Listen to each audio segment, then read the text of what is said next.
보아라, 너희가 나를 혼자 버려두고 제각기 자기 집으로 흩어져 갈 때가 올 것이다. 그때가 벌써 왔다. 그런데 아버지께서 나와 함께 계시니 나는 혼자 있는 것이 아니다.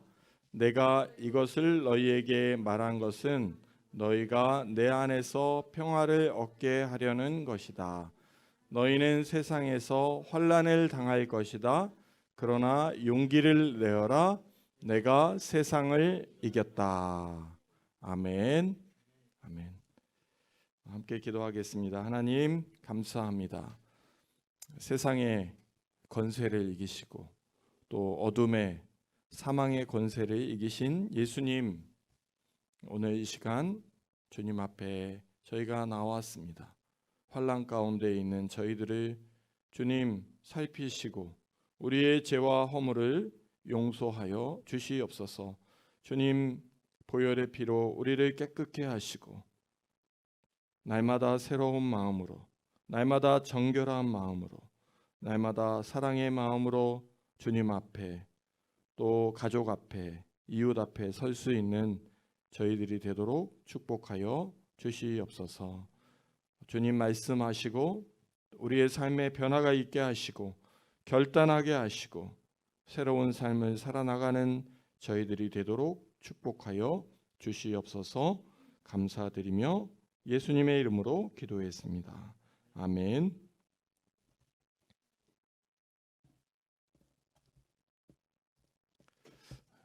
오늘 읽은 말씀 또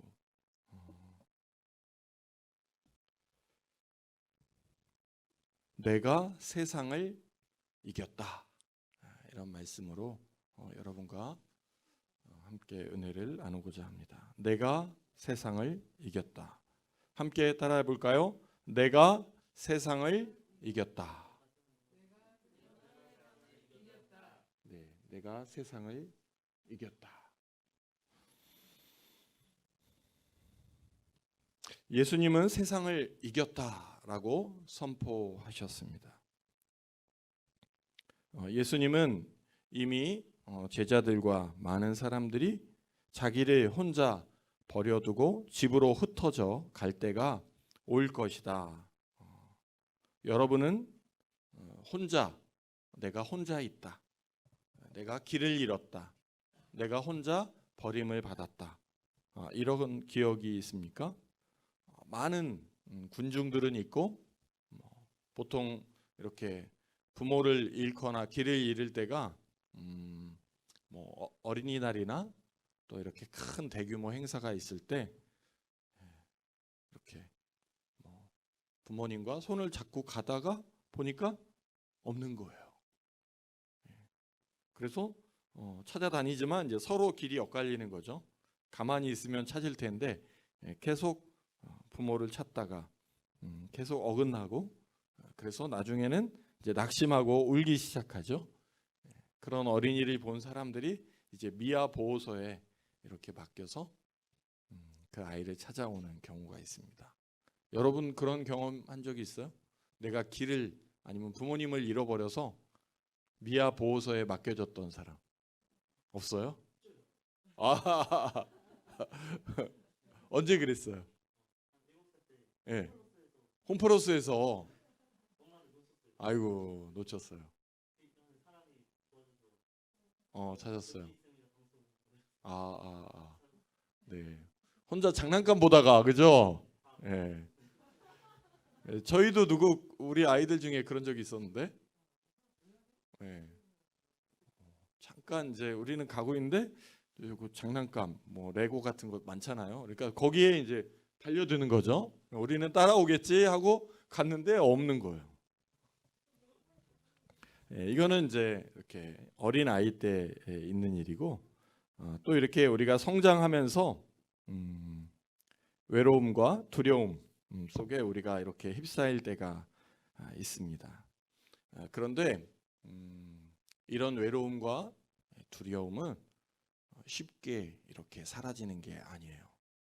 우리 어린이들도 보면 나랑 친한 친구가 어느 날 나랑 이렇게 이야기하지 않고 어떤 이유로 다른 친구와 이야기를 하는 거예요. 그리고 나는 못 본 척 하는 거죠. 그럴 때 느끼는 절망감, 또 외로움, 이런 것들을 우리가 또 많이 느끼게 되죠. 또 이제 직장을 하거나 창업을 해서 함께 일해보자 이렇게 하고 이제 동료들을 모으고 팀을 이루어서 기업을 이루고 회사를 세우고 또 공동체를 이루고 그렇게 해서 가다 보니까 어떻게 돼요? 사람들이 없는 거예요. 다 떠나는 거예요. 우리가 지난주에 캄보디아 우리 조한준 선교사님 함께 예배를 드렸어요. 4년 5년 혼신을 다해서 양육하고 또 예배하고 또 전도하고 그렇게 해서 30-40명의 공동체원들이 모였는데 어떠한 오해로 인해서 모두가 떠나가는 거예요. 그래서 한 명 남고 다 떠났다고 했죠. 그런 절망을 견디게 됩니다.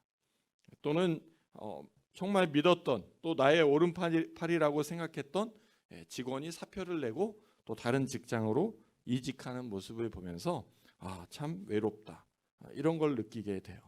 또는 내 뜻을 이해하지 못하고 내 뜻과 왜곡된 해석들을 하면서 나를 비난하거나 조롱하고 모함하는 그런 일을 겪게 되기도 합니다. 우리 인생에서 혼자 버림받았다라는 마음을 느낄 때 많은 사람들이 또 극단적인 선택을 하게 되죠. 나는 잘못 없다.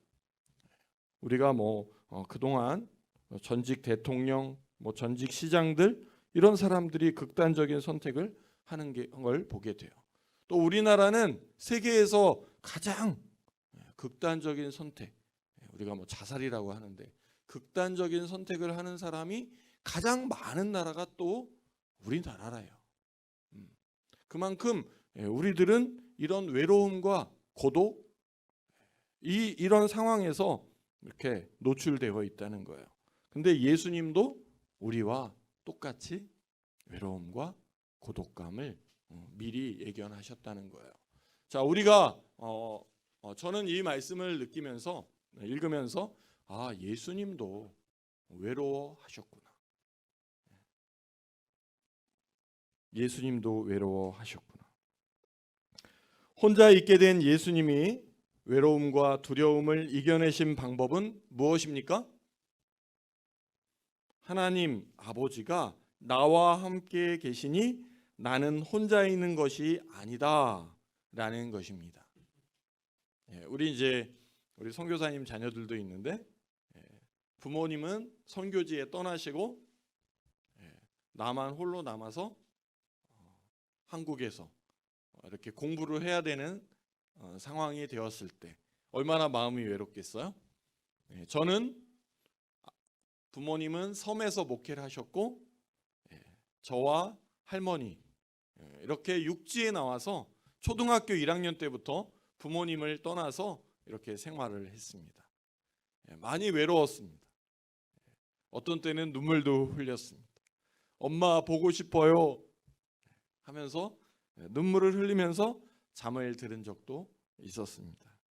어머니가 몸이 불편하시고 또 우리를 이렇게 잘 부양해 주시지 못하는 상황이었는데도 그냥 그 어머니가 보고 싶은 거예요. 예수님은 그런 외로움을 하나님 아버지가 나와 함께 계시니 나는 혼자가 있는 것이 아니다.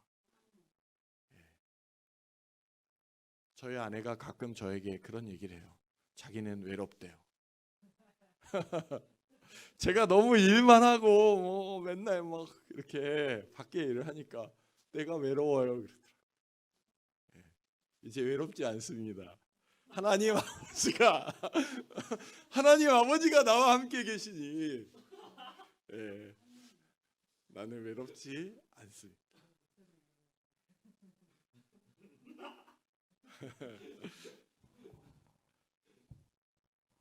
우리가 외로움과 두려움에 빠질 때 우리의 삶은 생각보다 쉽게 무너지는 것을 저는 이렇게 삶을 통해서 많이 보아왔어요.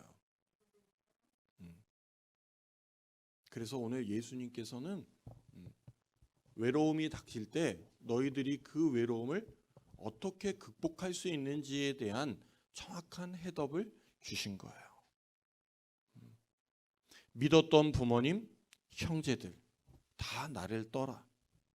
내 주변에는 아무도 없는 거예요. 남편도 이제 내 편이 아니에요. 남의 편이. 아이들도 떠나가요. 얼마나 외롭겠어요. 그때 예수님은 아버지가 나와 함께 계시니 나는 혼자가 아니다. 삶의 현장에서, 직장에서, 학교에서, 또 선교지에서 아버지가 나와 함께 계시니 나는 혼자가 아니다. 제가 종종 얘기했죠. 우리 은생 공동체를 만들고 직원 한 명과 우리 장애인 처음에 민균이, 윤재, 영훈이 정말 찾아오는 사람이 없는 거예요. 찾아오는 사람. 외롭다. 그런 마음이 들었죠. 또 밤에도 제가 1층에서 형제들하고 1년 동안 같이 잤잖아요. 오른쪽엔 영훈이, 왼쪽엔 민균이를 눕혀놓고 제가 잤습니다. 근데 민균이가 지금은, 그때는 몰랐는데 오줌이 마려우면 저를 이렇게 툭툭 치는 거예요. 이렇게. 그때는 몰랐어. 얘가 왜 야 자 그러고.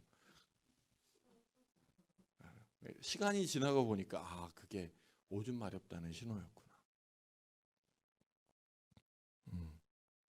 그렇게 그때 이제 마음에 참 외롭다. 이렇게 가족들이 3층에 있는데 내가 1층을 지켜야만 하는 그런 상황들. 그리고 뭔가 이제 그래도 제가 큰 기관에서 관장이라고 약간 좀 폼 잡고 있었고, 또 지역 사회 안에서 저를 많이 불러줘 가지고 정말 그 아내한테 이혼 당할 위기에 처할 정도로 제가 바쁘게 수원에서 생활을 했잖아요. 근데 이렇게 딱 모든 걸 다 정리하고 딱 내려와서 이 신성동 주변 사람들도 모르고 찾아오는 사람도 없고 이렇게 장애인들과 하루 종일 24시간을 지내야 되는 그 상황이, 그때 이제 저의 마음 속에는 그런 마음이 있었어요. 내가 이런 시기를 잘 넘기면 하나님께서 제 마음에 뭔가 더 많은 은혜를 주실 것이다 라는 그런 기대감이 있는 거예요. 그래서 오히려 이런 시기를 더 기쁨으로 시간을 보내보자. 이런 시기를 통해서 하나님이 공급해 주시는, 하나님이 시시각각 먹여주시는 그 만나를 먹고 살아보자. 그런 마음을 갖게 되었습니다. 그런데 대전시에 한 공무원이 찾아온 거예요. 찾아와서 뭐가 필요하냐? 괜찮습니다. 필요한 거 없습니다. 괜찮습니다. 그랬더니 그 필요한 식료품을 사서 이렇게 먹으라고 한 30만 원을 우리 계좌로 입금해 주신 거예요. 그래가지고 저희가 인터넷에서 간장, 된장, 갈치, 생선 이렇게 식료품 필요한 거를 30만 원어치를 탁 냉장고에 딱 넣어놓는 그 마음이, 정말 하나님께서 필요한 것들을 정말, 그것도 우리가 다 고르래요. 왜 우리가 고르래? 돈만 주고 다 네가 마음대로 사 먹어. 그렇게 이제 첫 기쁨을 맛본 기억이 있습니다. 그래서 이제 다 그 다음부터는 생각을 했죠. 내가 필요한 것이 있으면 이거를 알려야 되겠구나. 그래가지고 제가 페이스북에다가 칫솔하고 뭐 치약하고 이렇게 딱 사진을 찍어가지고 우리 이런 게 필요합니다. 이렇게 페이스북에다 올려놨어요. 그랬더니 막 샴푸, 뭐 비누, 락스, 어떤 어린이집에서는 아이들이 바자회를 하고 그 수익금으로 락스를 보냈는데 말통으로 진짜. 그래서 몇 년을 썼어요. 그 락스를 말통으로. 최정열 우리 89학번 교회음악과 동기인데 여기 대전에서 그 어린이집을 해요. 그러니까 그 아이들이 이제 이렇게 바자회를 해가지고 그 수익금으로 저희들에게 필요한 세제나 이런 거를 사주는 그런 은혜도 있었습니다. 그렇게 하나하나 하나님께서 이루어 가시고, 또 우리 그 빨래 건조기도 그렇게 해서 마련한 거죠. 우리 빨래 건조기가 필요합니다. 이렇게 또 페이스북에 올렸더니 빨래 건조기가 한 90만 원 하는데 2배가 모금이 된 거예요. 그래가지고 저희가 빨래 건조기하고 노트북까지 사는 은혜가 있었습니다. 그 전에 우리 강두순 목사님이 복사기 준 얘기를 안 했네요. 복사기. 강두순 목사님이 침신대 복사실을 운영하시죠. 우리가 뭐 사무용품이 없잖아요. 근데 목사님 복사기 필요하세요? 저희야 당연히 필요하죠. 필요하죠. 그래가지고 저희가 후지 제록스, 복사기 중에 제일 좋은 게 후지 제록스래요.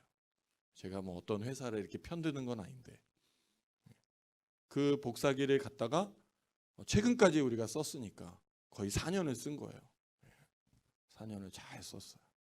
그래가지고 이제 명을 다 하셔가지고 이제 새로운 기계로 이렇게 바꾸게 되었습니다. 이렇게 하나하나 내가 주님 앞에 나는 외롭지 않습니다. 주님께서 해주시는 일을 보고 싶습니다.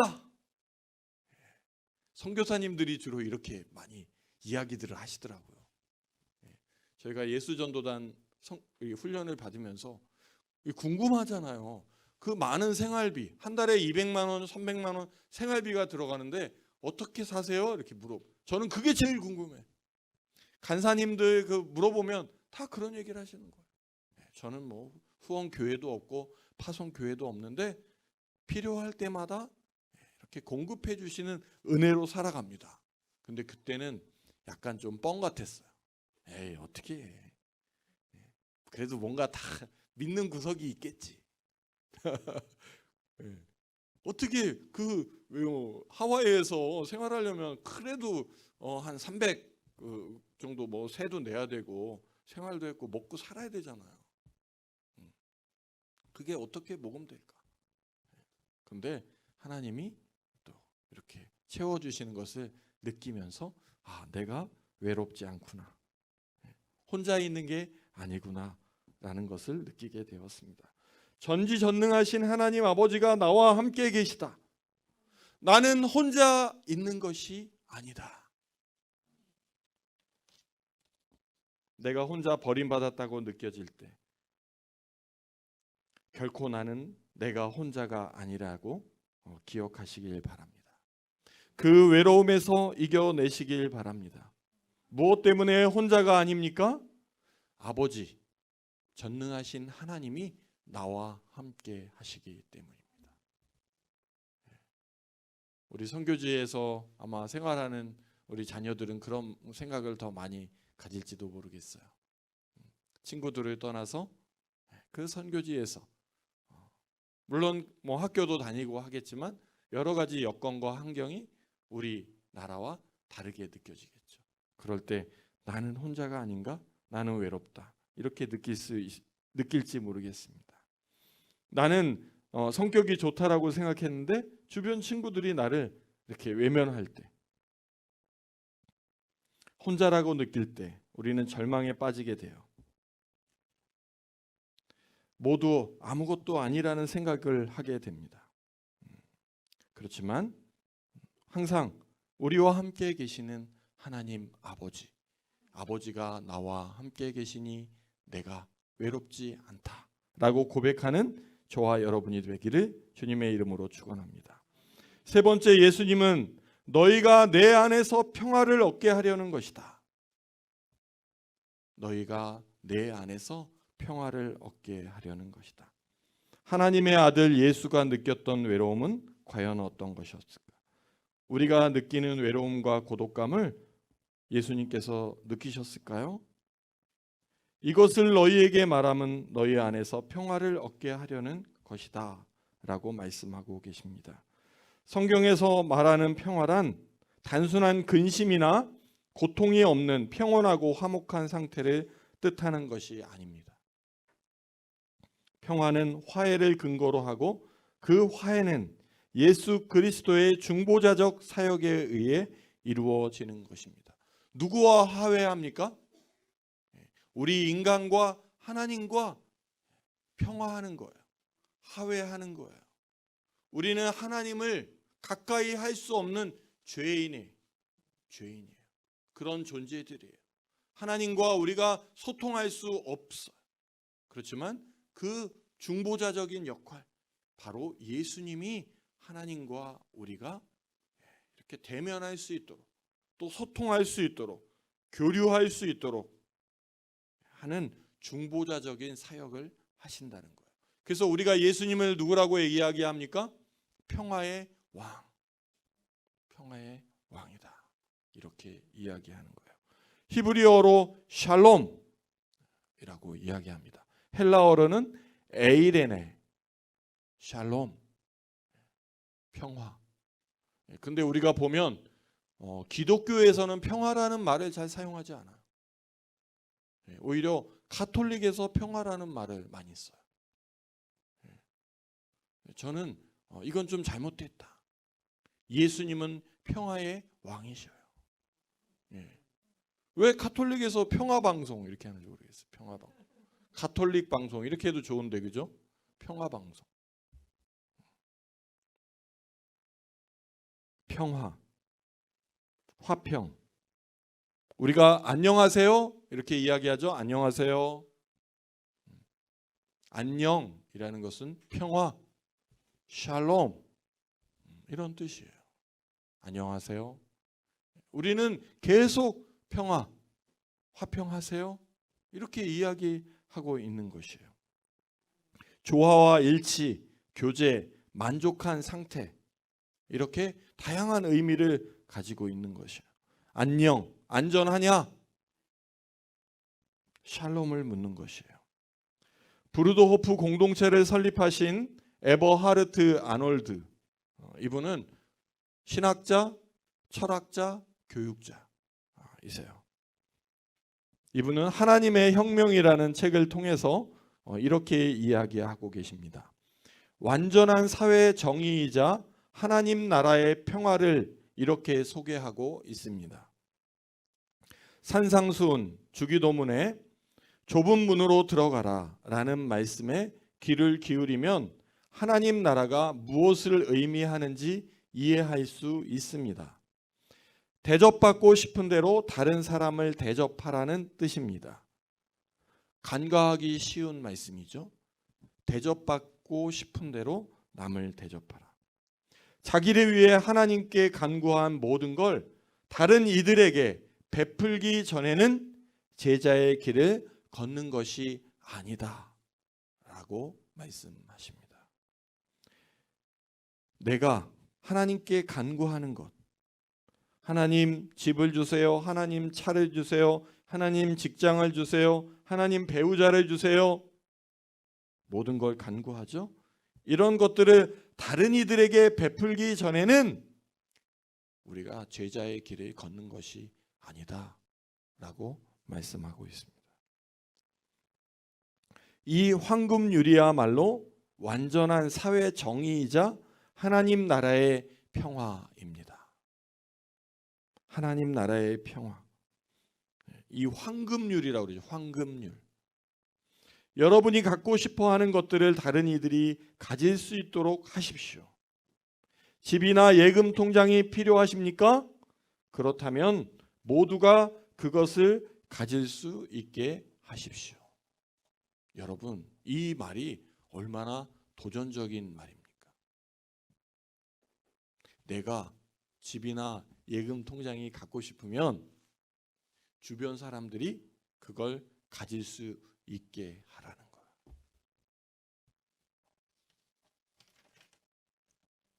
무엇이든지 남에게 대접을 받고자 하는 대로 남을 대접하십시오. 이웃을 제 몸처럼 사랑하십시오. 이것이 진리요 실제입니다. 예수의 실제입니다. 이 말씀을 또 읽으면서 우리가 살아가는 것이, 우리가 제자의 길을 걷는다고 예수의 제자의 삶을 살아간다고 결단하고 생각하고 걸어가지만 나의 삶은 너무도 부족하구나. 대접받고자 하는 대로 남을 대접하고 남을 섬기는 일, 그것이 예수의 실제 모습이라는 것입니다. 네 번째, 너희가 세상에서 환난을 당할 것이다. 지금 우리가 환난의 시대에 살고 있어요. 환난의 시대. 코로나19로 100년 만에 찾아오는 재앙의 시기를 우리가 보내고 있는 거예요. 100년 만에 찾아오는 재앙의 시기. 네. 제가 태어나서 50 50년 동안 살면서 지금 우리가 겪고 있는 이 코로나와 같은 이런 재앙의 시기를 한 번도 겪어본 기억이 없어요. 그동안 우리가 겪은 재난은, 우리가 겪은 재앙은 홍수, 태풍, 가뭄, 조금 큰 재앙이라는 게 사스, 메르스, 한 달, 두 달 안에 다 끝났어요. 지금 이 코로나는 벌써 2월 달에 시작했죠? 1년 가까이 우리는 이 재앙의 시기를 보내고 있습니다. 지금 하루에 1000명이나 코로나 환자들이 발생하고 있어요. 어제 뉴스에 보니까 경기대학교 기숙사를 이제 코로나 환자들이 이렇게 생활할 수 있는 그런 생활 공간으로 만든다고 경기도지사가 경기대학교를 방문하는데, 이제 그거를 반대하는 대학생들이 이제 도지사에게 항의하는 그런 모습을 방송으로 볼 수 있었습니다. 이렇게 대학교 기숙사가 코로나 환자들을 돌보는 병상으로 바뀌는 시기를 우리가 살고 있어요. 사회적으로 전세값이 폭등하고 돈을 주고도 전세를 구하지 못하는 그런 시대를 우리가 살고 있어요. 주택값은 폭등하고요. 청년들은 일자리를 구하기 어려워요. 소상공인들은 생계를 위협받고 있는 상황입니다. 환난이란 무엇입니까? 근심과 재앙을 통틀어 이르는 말. 근심과 재앙이 100년 만에 닥쳐왔다라는 거예요. 예수님은 이 환난의 시대를 맞이하는 우리들에게 이렇게 말씀하세요. 용기를 내어라. 내가 세상을 이겼다. 용기를 내어라. 내가 세상을 이겼다. 황금률은 무엇입니까? 기독교 윤리의 근본 윤리. 기독교 윤리의 근본 윤리. 네이버로 찾아봤어요. 황금률. 황금률이 뭐지? 기독교 윤리의 아주 근본적인 윤리라는 거예요. 마태복음 7장 21절. 그러므로 무엇이든지 남에게 대접받고자 하는 대로 너희도 남을 대접하라. 이것이 율법이요 선지자이니라. 용기를 내어라. 내가 세상을 이겼다. 여러분, 용기를 냅시다. 예수님이 세상을 이기셨습니다. 우리도 세상을 이길 수 있습니다. 그런데 우리가 세상을 이기는 방법, 우리가 세상을 이기는 무기는 무엇입니까? 오늘 기독교의 기본 윤리인 황금률의 법칙. 남에게 대접받고자 하는 대로 남을 대접하는 거예요. 남이 필요한 것을 채워주는 거예요. 남이 필요한 것을 나누어 주는 거예요.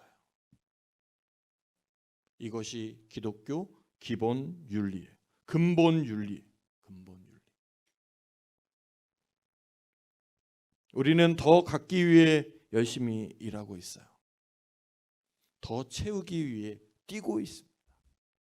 새벽부터 밤늦게까지 일하고 있어요. 근데 왜 가지려고 합니까? 왜 돈을 벌어야 합니까? 나누기 위해서. 대접하기 위해서. 똑같은 돈벌이지만 결과는 너무나 다르다는 거죠. 우리가 은샘 치아바타 빵집을 만들어서 돈을 벌고 있습니다. 빵을 팔고 커피를 팔고 있죠. 이 빵집을 세운 것은 돈을 위해서, 돈을 벌기 위해서 빵집을 세운 것이 아니다. 그러면 왜? 남을 대접하기 위해, 장애인을 섬기기 위해서 우리는 빵집을 세웠다. 이웃과 더불어 사는 삶을 우리가 실험적으로 살아보기 위해 빵집을 세웠다. 서로가 서로에게 사랑을 나누기 위해 하나님이 세워주신 빵집이다. 그런 믿음이 있습니까? 그런 믿음이 있어야 돼요. 그래서 제가 선포했잖아요. 내가 한 푼도 빵집에서 취하지 않겠다.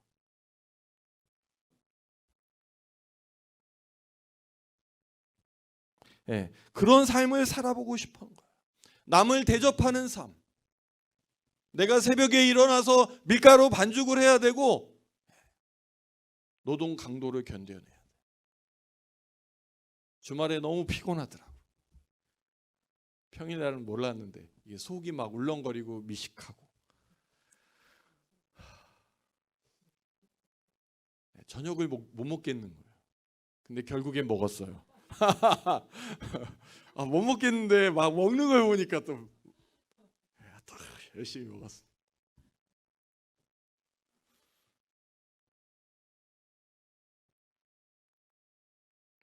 내가 왜 일을 해야 되지?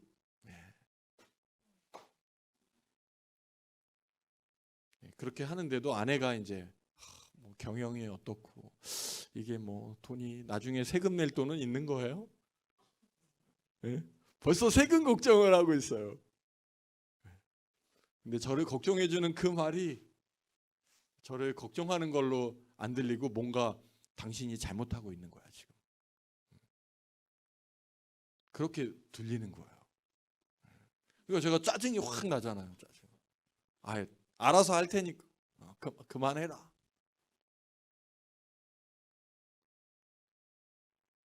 내 속도 몰라주는 것 같고 나를 염려하는 게 자꾸 비난처럼 들리는 거예요.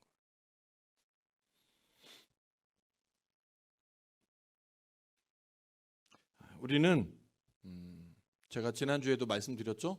우리가 캐나다산 밀가루를 쓰는 유기농 밀가루를 쓰는 빵집이 대전 충남에 제일 그 루히라는 제과제빵 재료를 납품하는 회사가 큰 회사인데 한 군데만 이 밀가루를 쓰고 있다는 거예요.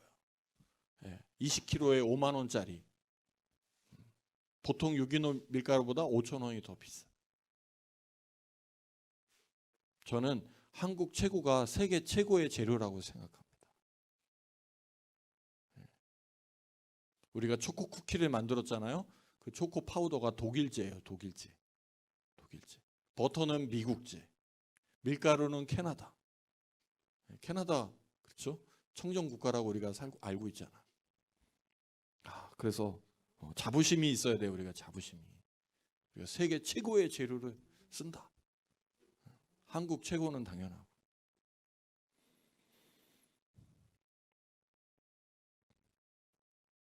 올리브 오일을 넣죠. 또 블랙 올리브를 넣잖아요. 우리가 올리브 치아바타에.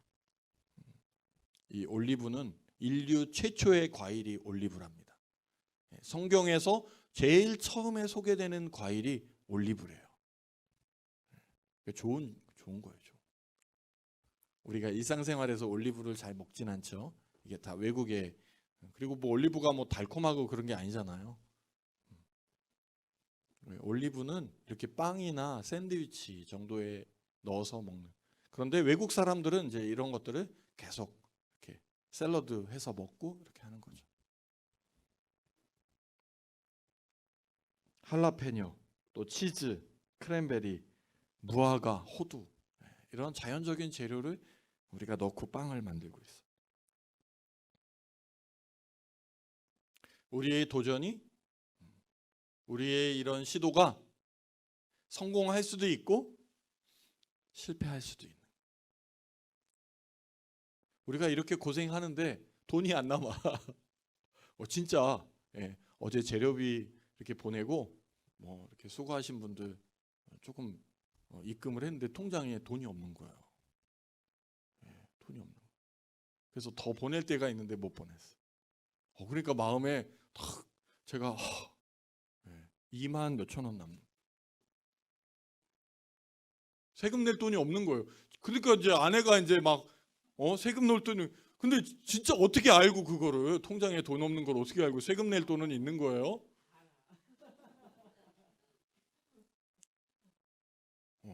없는데 그런 말을 하니까 내가 막 숨이 탁 막히죠. 그래서 어쩌라고? 어쩌라고? 문 닫아요 그러면? 숨이 콱 막히는 거예요. 이렇게 막 활발하게 돌아가는데 내가 돈 갖다 쓴 것도 아닌데 돈이 없으니까 용기를 내야겠다. 그 상황에 와서 아내랑 막 그렇게 얘기하고 성경을 다 봤는데 용기를 내라. 내가 세상을 이겼다.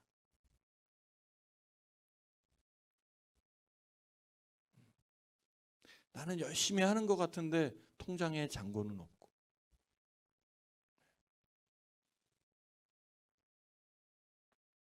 용기가 떨어지죠. 방법이 없는 거예요. 더 어떻게 하라는 얘기예요.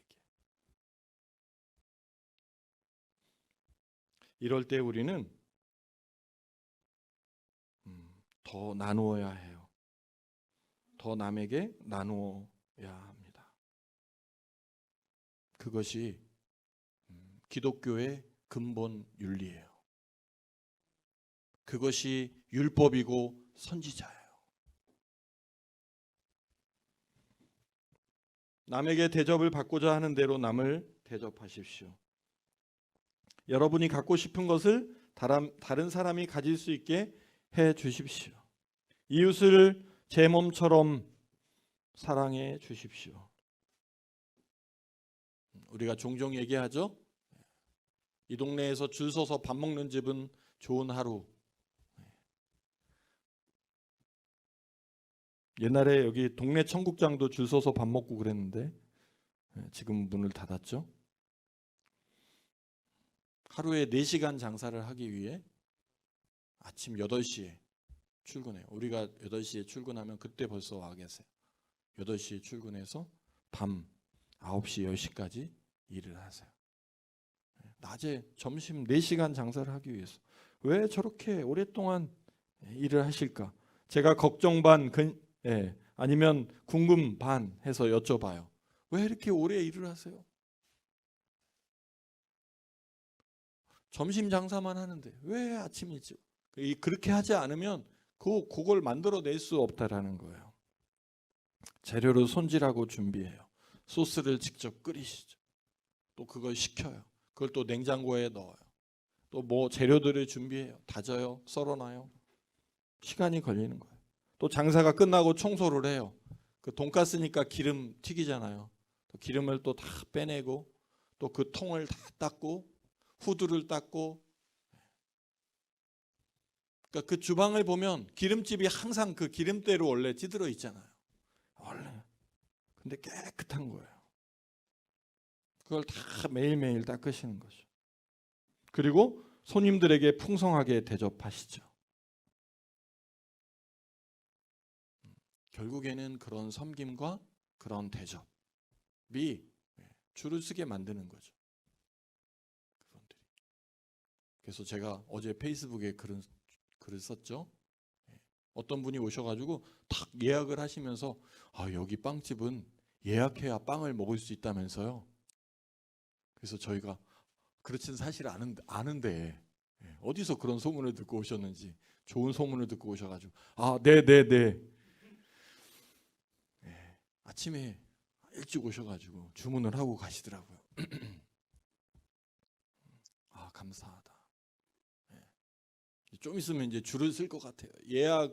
예약도 안 돼요. 이제 줄을 쓰세요. 이렇게 줄을 쓰세요.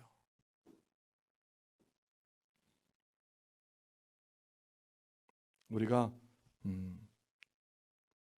왜 이런 일이 생길까 생각해 보면, 왜 이런 일이 생겼어요? 가격이 싸니까. 저렴하잖아요. 맛있고, 그죠? 그래서 그래도 우리가 조금 요 기독교의 이 황금률을 조금 실천하고 있구나. 우리 청년들 걱정하지 마세요. 걱정하지 마세요.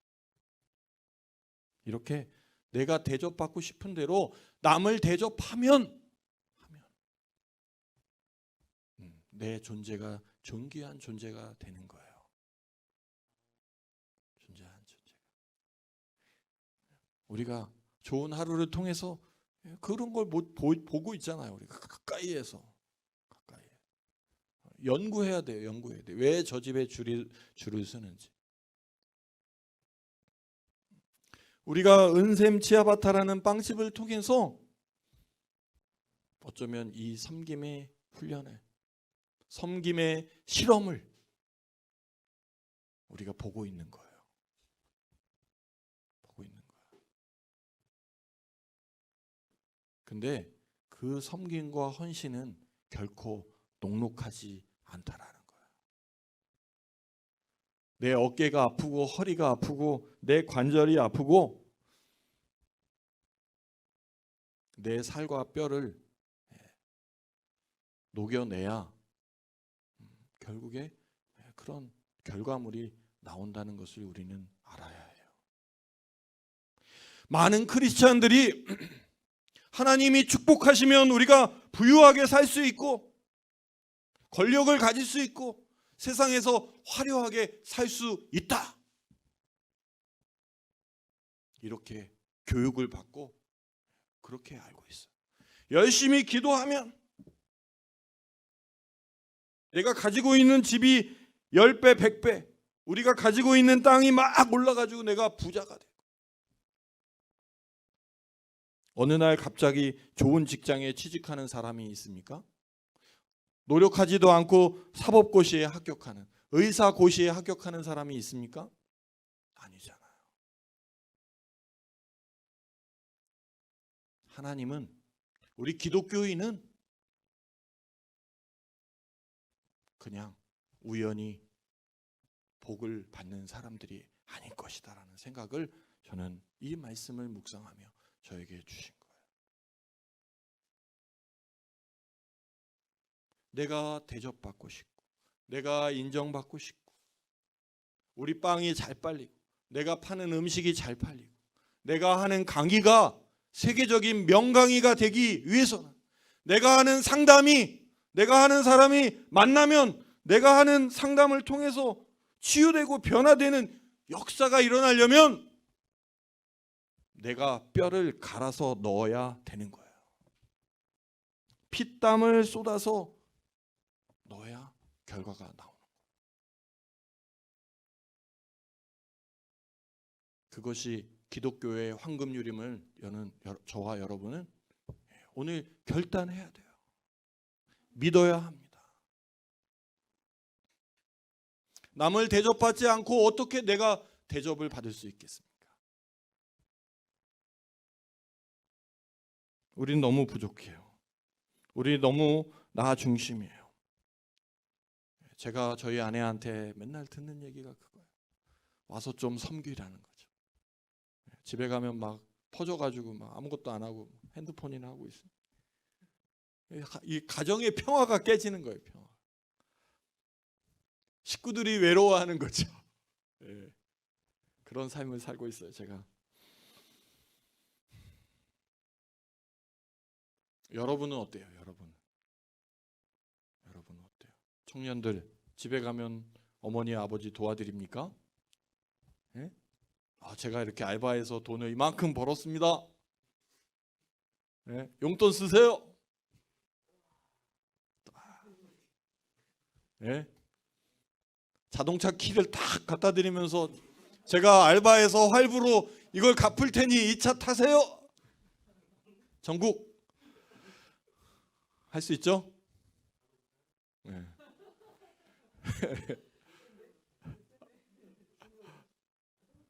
아빠가 자동차 장사를 하셔가지고.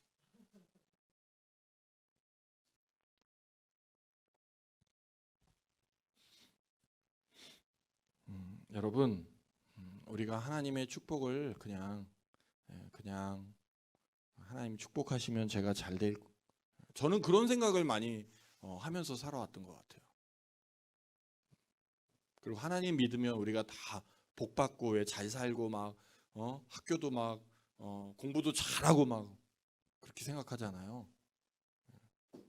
또 그렇게 많이 기도도 해주시고 막 축복기도 해주시고 기도 받으면 막 내가 막 뭔가 확 내 삶이 달라질 거라고.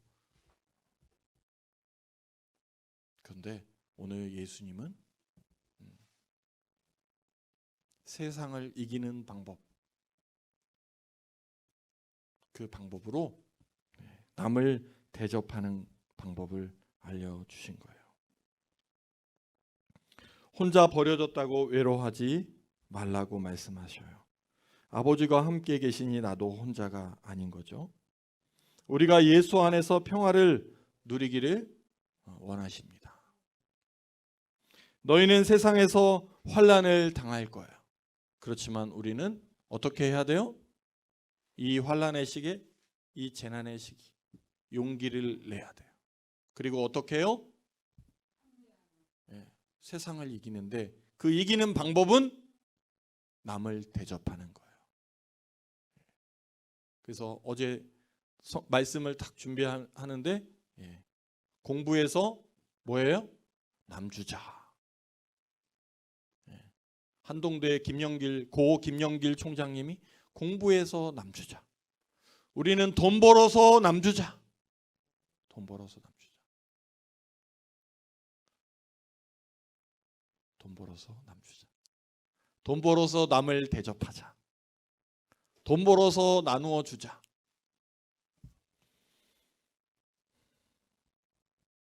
쉬운 일이 아니잖아요.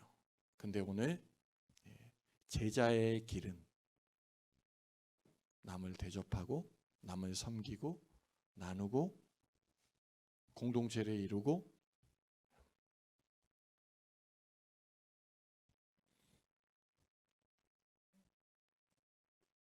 이 브루도프 공동체를 여러분 소개했는데 좀 더 여러분들이 더 공부하시면 좋을 것 같아요. 브루도프 공동체.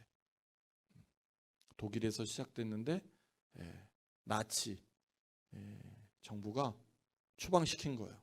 재산을 다 몰수하고. 그러니까 이분들이 영국으로 이제 피신해서 거기서 이제 공동체를 이루셨다고 그래요. 근데 이 공동체가 지금은 이렇게 전 세계에 이 공동체의 정신이 이렇게 퍼져 나가는 거죠. 그래서 이제 지난주에 우리 조한준 선교사님하고 교제하면서 이 브루도프 영국에 가서 공동체 생활을 해봤다고 해요. 그런데 지금은 공동체가 젊은 사람들은 이제 많이 떠나고 이제 그 공동체 멤버를 이루었던 분들이 이제 나이가 이제 많이 드신 거죠. 그래서 이제 그런 그 어떤 젊은 또는 그 공동체의 어떤 그 활발함이 좀 이렇게 약화된 걸로 이렇게 보셨고, 또 공동체 멤버들이 이제 선교사님 말씀으로는 이렇게 목사님들 은퇴하시거나 아니면 목회를 그만두신 그런 목회자들이 또 많이 공동체에 들어와 있어서 이제 약간 이렇게 우리가 보편적인 공동체를 또 이루기는 한계가 있다라고 본인은 느끼셨다라고 이야기합니다.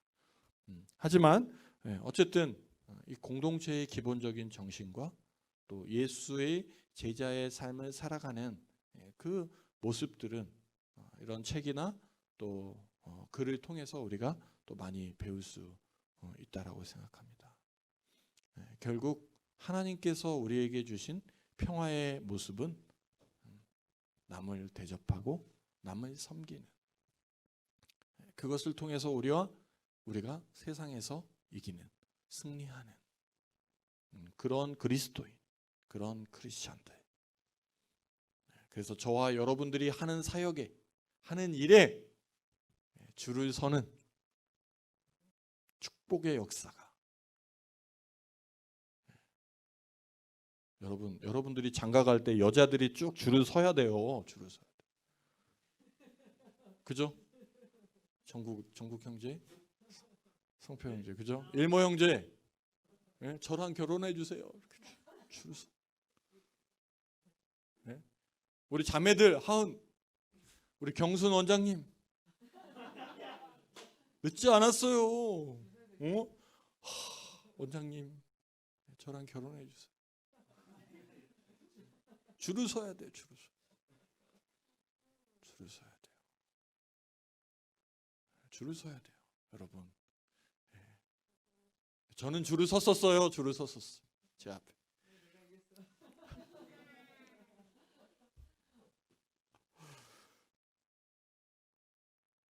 그리스도인들은 그런 사람들이에요. 우리가 그냥 찌질한 사람들이 아니잖아요. 찌질한 사람이 아니에요. 세상을 이겼다. 세상을 이길 수 있는 사람들이. 세상을 이길 수 있는 사람. 우리 목녀님이 항상 얘기하세요. 이 코로나 시기에 다 문을 닫고 장사가 안 되고 막 이러는데 우리는 막 새벽같이 막 빵을 굽느라고 막 여기저기 왔다 갔다 하면서 빵을 구워내고 250개와 쿠키 200개를 굽는 저력을 가진 빵집입니다. 우리가 하루에.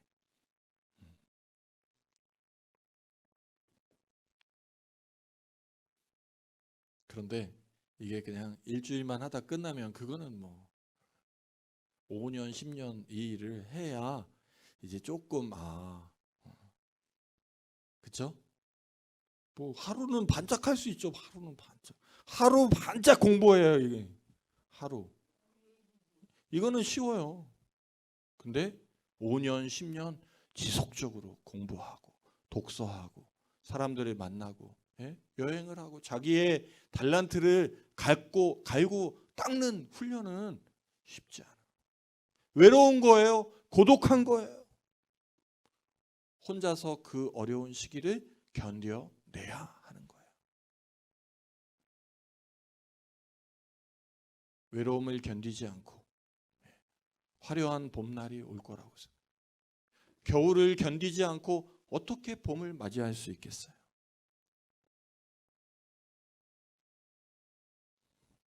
여러분, 조그만 빵집 하나도 이렇게 운영하는데 여러 가지 어려움들이 있는데 우리의 인생 가운데는 얼마나 더 어려운 환경들, 장애물들이 놓여 있겠어요. 얼마나 더 많은 외로움이 있겠어요.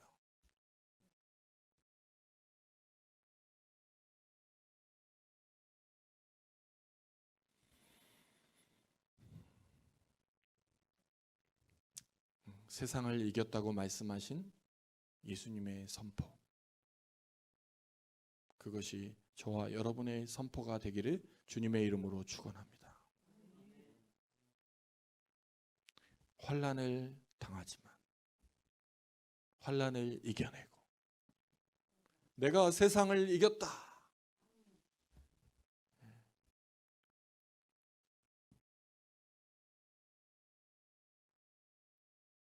너무 감사해요. 이 어려운 코로나 시기를 이겨내고 김경수 원장님도 잘 이겨내고 계시죠? 너무 감사하죠. 너무 은혜죠. 우리가 세상을 이겼다. 그래서 우리는 힘이 있는 거예요. 힘이 있는 거예요.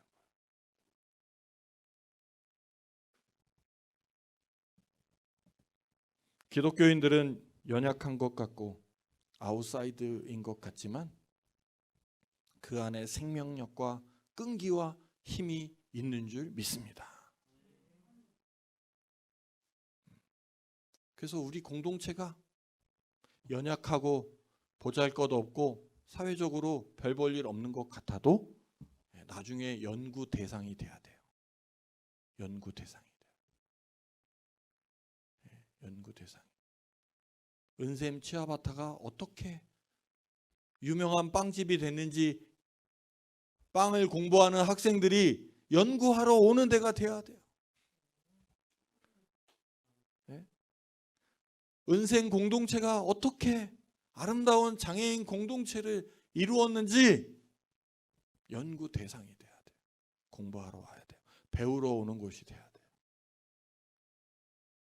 은샘 교회가 망하지 않고, 보통 3년 되면 교회가 뭐 절반 이상이 문을 닫는데요. 3년 이상. 망하지 않고 건재하고 있는, 더 부흥해야 되죠. 부흥하는 그런 공동체로. 그래서 우리 인도의 우리 이재천 선교사님은 우리 교회가 파송하는 교회가 되도록. 아멘.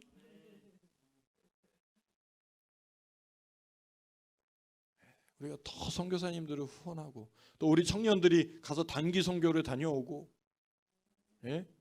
우리 자녀들이 해외에 갔다 오고 꿈을 키우고, 나중에 또 그런 곳을 후원하고 지원하고, 또 자기들이 가서 봉사도 하고 꿈을 키우고 글로벌한 인재로 성장하고, 또 나중에는 많은 기업을 우리 청년들이, 우리 자녀들이 이루어내고 그 수익으로 또 더 큰 일을 할 수 있는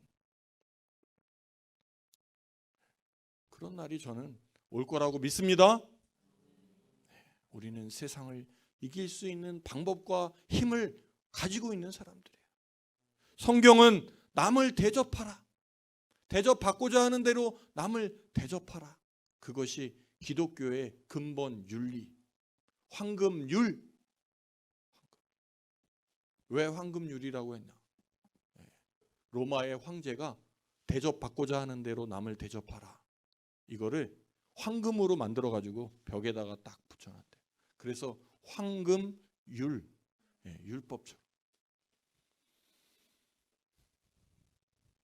황금율은 우리가 그냥 만들어낸 얘기고요. 우리 성경에는 대접받고자 하는 대로 남을 대접하라.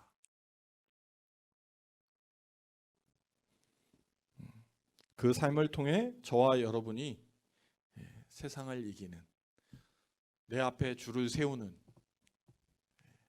여러분이 하는 그 사역 가운데 줄을 서는 은혜와 축복이 우리 안에 충만하게 생겨날 줄 믿습니다. 여러분들이 하는 사업에 줄을 서는,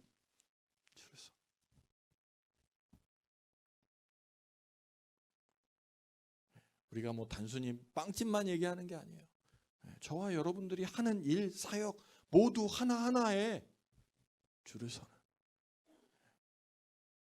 은혜와 축복, 풍성한 삶이 되기를 주님의 이름으로 축원합니다.